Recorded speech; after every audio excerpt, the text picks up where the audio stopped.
use. So I have, in this little spray bottle here, I have mixed up a solution that's 1 teaspoon of hydrogen peroxide to 1 cup of water.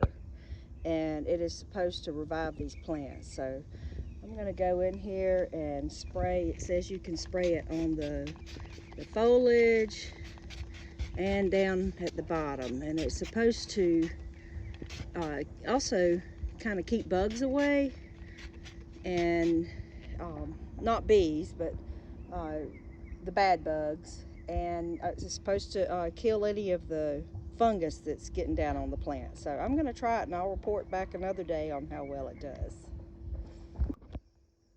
Let me introduce you to the ugly side of gardening. I sprayed these with peroxide mixture with water, but I did go back in and try to remove some of the dead foliage.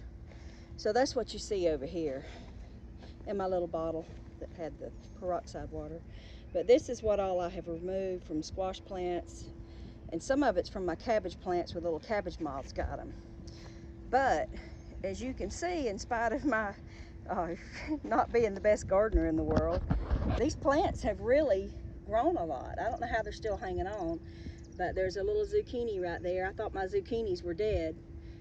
So I removed all that dead foliage. I sprayed it again with peroxide down there just in case there's any mildew or mold residue that will kill the roots, because I think that's probably what's going on. We went from a drought to having a lot of rain, and some of these are still alive. I removed the dead plants, but you can see these have really grown quite a bit. I have a lot of squash coming out right here.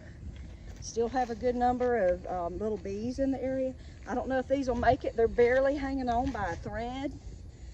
But look, there is a little squash growing right there, and a few more coming up. So I hope that I have got to these in time to save them. There's this one, I don't know if it's hanging on or not, but you see how little that root system is. So I'm gonna give them a chance to make it.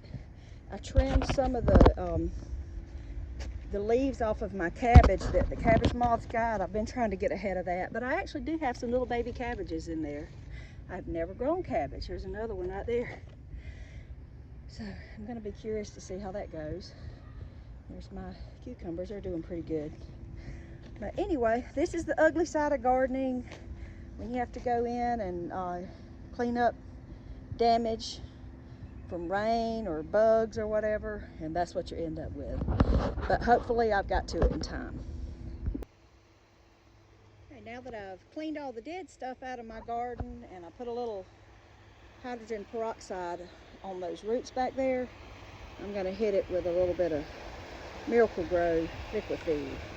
I know, you know, the big time gardeners, they use fancier stuff, but I work full time and this works for me, and they need a little fertilizer. So my beans over here, they need something. I probably planted the beans too close together, but I'm going to give them a little bit of feed too, and maybe they'll start producing. They've produced plenty of leaves, but I want to see some green beans. So, anyway, that's what I'm doing this morning.